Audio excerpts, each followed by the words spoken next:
जय महाराज जी की सभी भाइयों और बहनों को। दिव्य अनुभवों की इस श्रृंखला में आप सभी का एक बार फिर से स्वागत है। आज का जो दिव्य अनुभव है वो है डॉक्टर करतार कौर का, जो कि स्त्री रोग विशेषज्ञ हैं हरियाणा में। तो चलिए शुरू करते हैं उनका अनुभव। यमुनानगर में हमारा वरयाम सिंह नाम का अस्पताल है। मैं उसमें गायनोकोलॉजिस्ट स्त्री रोग विशेषज्ञ हूँ। मेरे पति जनरल फिजिशियन हैं, साथ ही प्रबंधन का सारा काम भी वही देखते हैं। मेरे 3 बच्चे हैं, 2 बेटे 1 बेटी। सबसे बड़ा बेटा ओंकोलॉजिस्ट कैंसर सर्जन है, बाकी दोनों भी अलग अलग क्षेत्रों के डॉक्टर हैं। मैं अपने अनुभवों के बारे में थोड़ा बाद में बताऊंगी। पहले मैं आपको अपने बचपन और ब्रह्म ज्ञान की दीक्षा मुझे कैसे मिली इस विषय में बताती हूँ। जब मैं छोटी थी और स्कूल में पढ़ा करती थी, तभी से मेरे मन में एक अजीब सी कसक बनी रहती थी। हर पल एक बेचैनी की मुझे कुछ चाहिए। क्या चाहिए यह मुझे भी नहीं पता था। अपनी माँ को भी मैं बहुत बार इस बारे में बताती थी, पर माँ हर बार मुझे समझाते हुए यही कहती थी, बेटे यह समय बहुत कीमती है, तुम्हें मेडिकल पास कर डॉक्टर बनना है, इसलिए पढ़ाई में पूरा ध्यान लगाओ। मैं उनसे कहती थी ये सब तो करना ही है और कर भी रही हूँ, पर फिर भी अंदर से लगता है जैसे इन सब से हटकर कुछ चाहिए। मैं अपनी माँ के धार्मिक कार्यों को भी बड़े ध्यान से देखती थी, पर मन को कुछ जमता नहीं था, क्योंकि मैं शुरू से ही बहुत तार्किक रही हूँ। मेरा दिमाग हर कार्य के पीछे एक ठोस कारण मांगता है, खाली श्रद्धा भावना के आधार पर कुछ मांगने को तैयार नहीं होता। समय गुजरता गया, मैं मेडिकल पास करके डॉक्टर बन गई, शादी भी हो गई, पर अंदर वही बेचैनी लगातार बनी रही। फिर एक दिन मेरी ननद घर आई हुई थी। उन्होंने गुरुदेव श्री आशुतोष महाराज जी से ज्ञान दीक्षा ली हुई है। वे बोली कि आप मेरे साथ दिव्य ज्योति जागृति संस्थान का सत्संग सुनने चलो। मैंने कहा चलो यहाँ भी चलकर देख लेते हैं। सो अगले रविवार को ही हम पीतमपुरा भवन दिल्ली में सुबह 8:30 बजे पहुंच गए। मैंने सत्संग सुना। कमाल है, यहाँ पर हर बात में गहराई थी, सटीक तर्क और वैज्ञानिक पहलू थे। और सबसे बड़ी बात, यहाँ भगवान को महज बातों का विषय नहीं बता रहे थे। यह नहीं कि उस सत्ता को बस मानकर याद करो, भजन सुमिरन करो। यहाँ तो ईश्वर को अनुभूति एक्सपीरियंस का विषय बताया जा रहा था। ये लोग बार बार शास्त्र ग्रंथों का हवाला देकर इसी बात पर जोर दे रहे थे कि भगवान को देखा जाता है, उसके प्रकाश रूप का अपने अंदर ही अनुभव किया जा सकता है। सच में मुझे यह बात जम गई। बस सत्संग खत्म होने की देर थी कि मैंने स्वामी जी से कहा कि मुझे आज ही यह ब्रह्म ज्ञान चाहिए। उन्होंने मुझे समझाया, बहन जी आप पहले 4-5 सत्संग सुनिए, ब्रह्म ज्ञान के सिद्धांत को समझिए, ज्ञान क्या है, अध्यात्म क्या है, ये सब पहले अच्छी तरह मन में ठहर जाए, फिर आप दीक्षा लीजिए। पर मैं एकदम बोल उठी, स्वामी जी बचपन से जो सवाल से मैं खुद से पूछती आई हूँ, आज तो मुझे उसका जवाब मिला है। अब किस चीज़ के लिए रुकूं, बस मुझे ब्रह्म ज्ञान चाहिए। मैंने जिद पकड़ ली। गुरु महाराज जी उस समय नूरमहल पंजाब में थे। स्वामी जी ने उन्हें फ़ोन किया, सारी बात बताई। महाराज जी ने कहा दे दो ज्ञान। अगले दिन मुझे ब्रह्म ज्ञान मिल गया। बस तब से तो मेरे मन में एक लगन लग गई, इस ज्ञान की तरफ, इस मार्ग की तरफ। साधना करके मन को बहुत अच्छा लगता था, एक ठहराव महसूस होता था, इसलिए मैं नियमित रूप से साधना करती। ज्ञान मिलने के करीब 4 महीने बाद रात के 11 बजे थे। मेरे पास एक ऑब्स्ट्रक्टेड लेबर केस, जब बच्चा गर्भाशय में फंसा हो आया। डिलीवरी बहुत चैलेंजिंग थी। मुझे चिंता थी कि बच्चा और माँ दोनों बच भी पाएंगे या नहीं। फटाफट ऑपरेशन की तैयारी की गई। ऑपरेशन हुआ। बच्चे को जब बाहर निकाला तो उसने सांस ही नहीं ली। मैं घबरा गई। मैंने मन ही मन महाराज जी को याद किया, उनसे प्रार्थना की। फिर मैंने बच्चे को माउथ टू माउथ ब्रीथिंग यानी अपने मुंह से उसके मुंह में हवा फूंकना दी। 3-4 बार ही ऐसा किया होगा कि बच्चे की धड़कनें चलने लगी, उसे सांस आ गई, वह जोर जोर से रोने लगा। पर इधर मेरे कानों में बुलंद आवाज गुरबाणी का यह शब्द गूंज उठा, पवणु गुरु पाणी पिता माता धरती महतु। मैं हैरान रह गई। एकदम से यह शब्द कैसे सुनने लगा? बरसों पहले बचपन में कभी कहीं सुना होगा, आज अचानक कैसे याद आ गया? याद ही नहीं बल्कि यह तो बिल्कुल साफ साफ सुनाई दे रहा है, जैसे कोई मेरे अंदर ही इसे बोल रहा हो। फिर एकदम मन में विचार आया कि सच में पवन हवा गुरु के समान ही तो है। गुरु महाराज जी आत्मा को जन्म देते हैं और पवन शरीर को। अगर पवन न हो तो शरीर मिट्टी है, पवन से ही उसमें प्राण आते हैं। इसी प्रकार अगर गुरु ना हो तो जीवन मिट्टी है। अंतर्यामी महाराज जी ने मीलों दूर होते हुए भी मेरी प्रार्थना सुनी और इस बच्चे को जीवन दान दिया।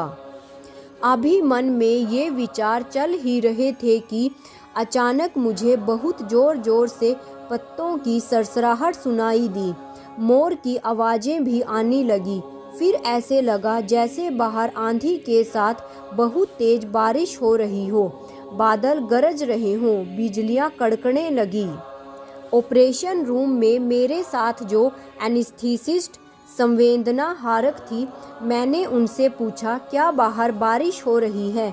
उन्होंने खिड़की से पर्दा हटाकर बाहर झांकते हुए कहा, नहीं मैडम, बारिश नहीं हो रही है, होने के आसार तक नहीं है।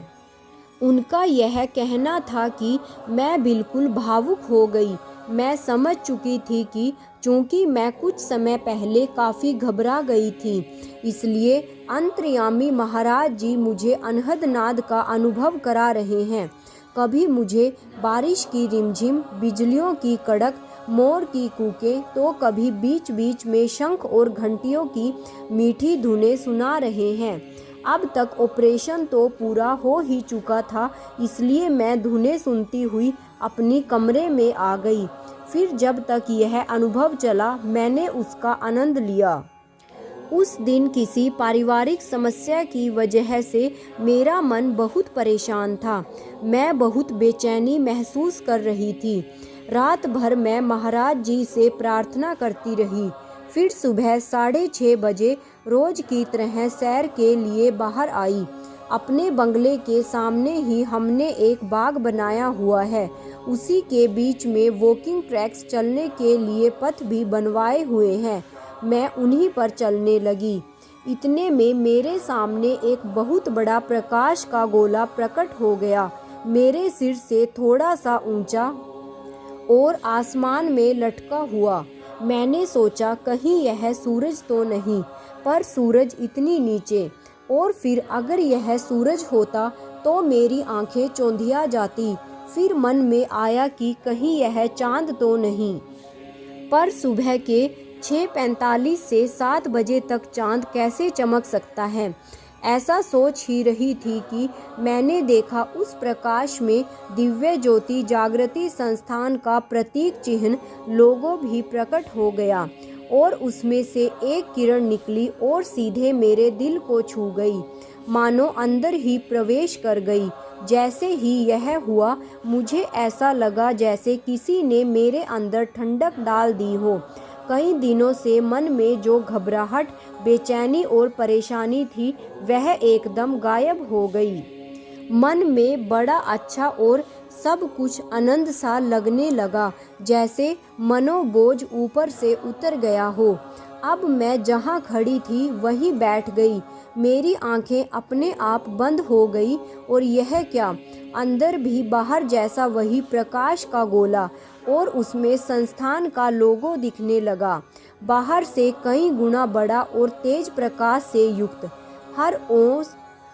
हर ओर असीम प्रकाश ही प्रकाश। फिर धीरे धीरे वह प्रकाश लुप्त होता चला गया। मैंने आंखें खोली और उठकर घर के अंदर आ गई। अब मन में उस परेशानी का नामो निशान भी नहीं था।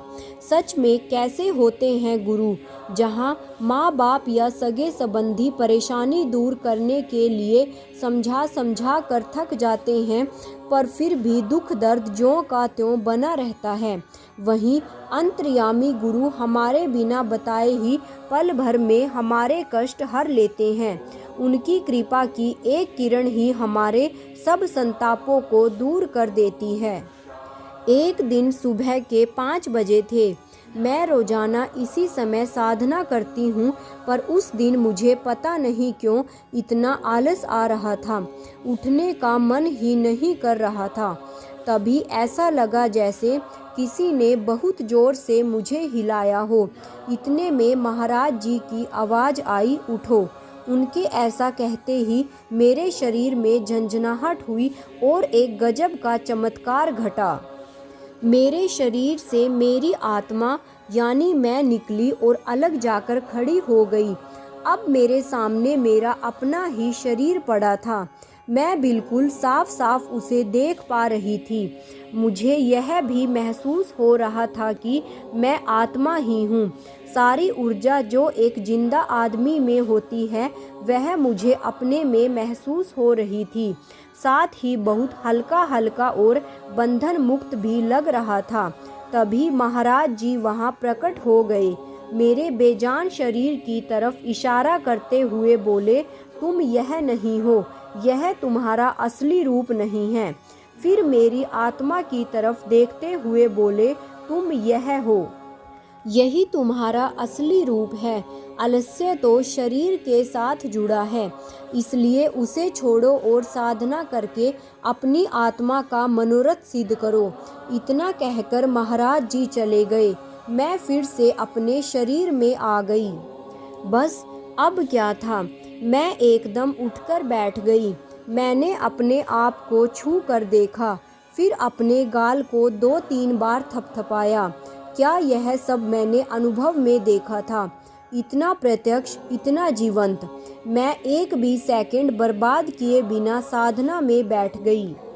मैं जानती हूँ कि महाराज जी ने यह अनुभव दिखाकर मुझे बतला दिया कि उन्हें सब पता है कि उनका कौन सा शिष्य कब क्या कर रहा है। उनकी अंतर्यामिता से कुछ नहीं छिपा। एक दिन सुबह 4-5 बजे की बात है। मेरे पेट में अचानक दर्द शुरू हो गया। मैं उठकर बैठ गई, पर पेट का दर्द बढ़ता ही गया। धीरे धीरे छाती की बाईं तरफ भी दर्द होना शुरू हो गया। इतनी टीस उठी कि लगा जैसे अभी दिल का दौरा पड़ जाएगा। मेरे पति सोए हुए थे। मैंने सोचा कि उन्हें उठा लूं।